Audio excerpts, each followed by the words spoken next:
प्रिय विद्यार्थियों का इकोनॉमिक कैलकुलेशन चैनल में प्रोफेसर मित्तल हार्दिक अभिनंदन करते हैं।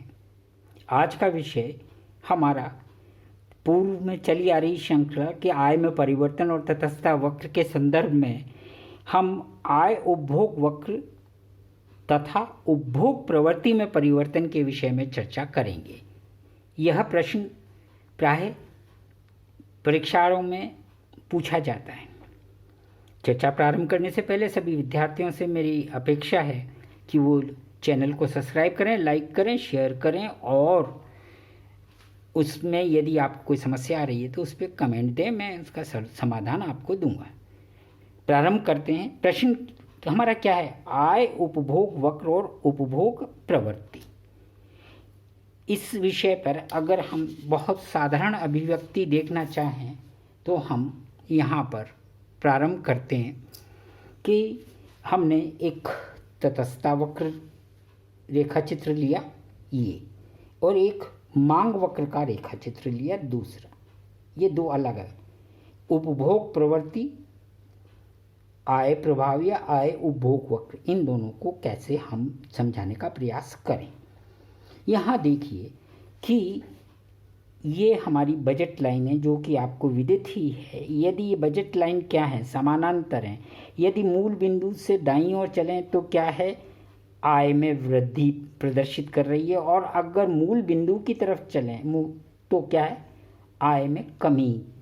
आय में वृद्धि और आय में कमी की बात कही जा रही है। आय में विस्तार और ह्रास की बात नहीं की जा रही। यह बहुत मुख्य है। अब चूंकि हम आय में वृद्धि की बात कर रहे हैं तो आय वृद्धि के साथ साथ अवश्य तटस्थता वक्र पर एक नया जो है संतुलन का बिंदु बन रहा है, जहां उपभोक्ता पूर्व की तुलना में अधिक वस्तु का उपभोग कर रहा है, मात्रा बढ़ रही है। अब अगर इन संतुलन बिंदुओं को हम एक पथ द्वारा या एक रेखा द्वारा बता देते हैं तो वो क्या चीज़ है? आईसीसी, आय उपभोग वक्र कहते हैं। अब हम यहाँ पर चूंकि एक वस्तु की प्रवृत्ति के बारे में बात कर रहे हैं, यदि एक्स के बारे में बात करना है तो ये हो गया, और अगर वाई के बारे में बात करना है तो ऐसे ही हम इसको, इस चित्र को यहाँ ले आए और उससे प्रदर्शित कर देंगे, तो आपको इस विषय पर भ्रमित होने की आवश्यकता नहीं है। अब क्या परिवर्तन किया है दूसरे वक्र में कि हमने वस्तु की कीमत ली है इधर, और इधर हमने वस्तु की मात्रा, क्योंकि हम मांग के बारे में ज्ञात करना है तो मांग ज्ञात करने के लिए वस्तु की कीमत और मात्रा की ही बात करनी पड़ेगी। इसलिए वस्तु की कीमत इधर ले ली, वस्तु की मात्रा एक्स एक्सिस पे ले ली। चूँकि हमारा अध्ययन क्या कहता है कि आय प्रभाव या आय उपभोग वक्र हम जब भी ज्ञात करते हैं जबकि अध्ययनरत दोनों वस्तुओं की कीमतें क्या हैं?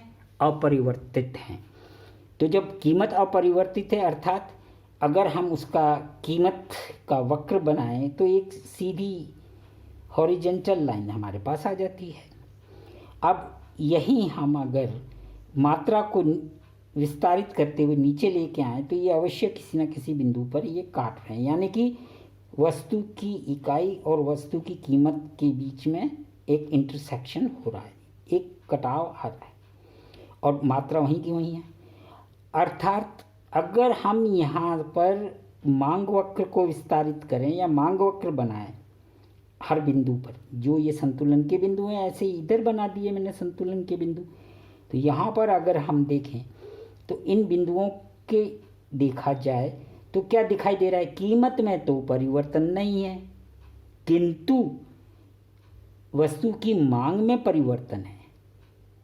ह्रास नहीं है, वृद्धि नहीं है, वृद्धि है, विस्तार नहीं है।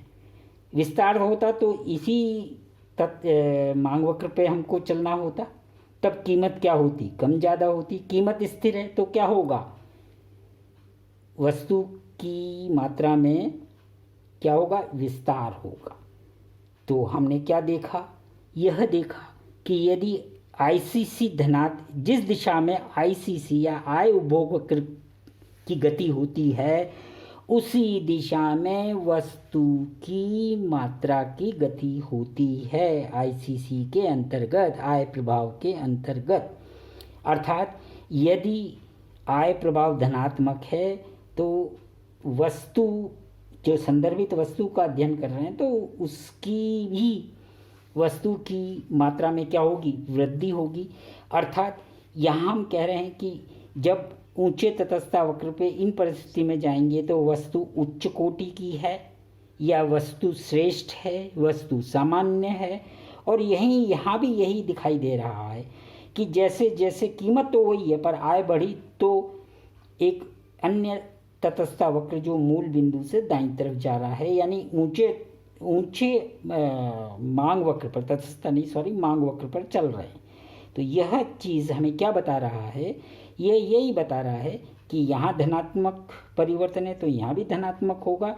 यानी मैंने सीधा सा कहा कि आय प्रभाव के अंतर्गत या आय उपभोग वक्र तथा वस्तु की मात्रा में प्रत्यक्ष संबंध होता है ना। तो यहाँ आप बड़ी सरलता से इस चीज़ को समझ सकते हैं। एक बार में समझ में नहीं आ रहा है तो आप वीडियो को बार बार चला के देखिए। तो अब मैंने इसको शब्दों में थोड़ा सा लिख दिया कि आय उपभोग वक्र द्वारा उपभोक्ता द्वारा उपभोग वस्तुओं में से एक वस्तु के प्रति उपभोग प्रवृत्ति रेखा चित्र। ये उपभोग प्रवृत्ति बताई कि नहीं बताई।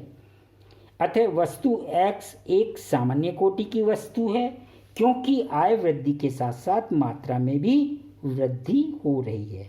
और तो X की मात्रा में वृद्धि हो रही है और तो X वस्तु X हेतु आईसीसी धनात्मक है तो वस्तु X की मात्रा में वृद्धि होगी।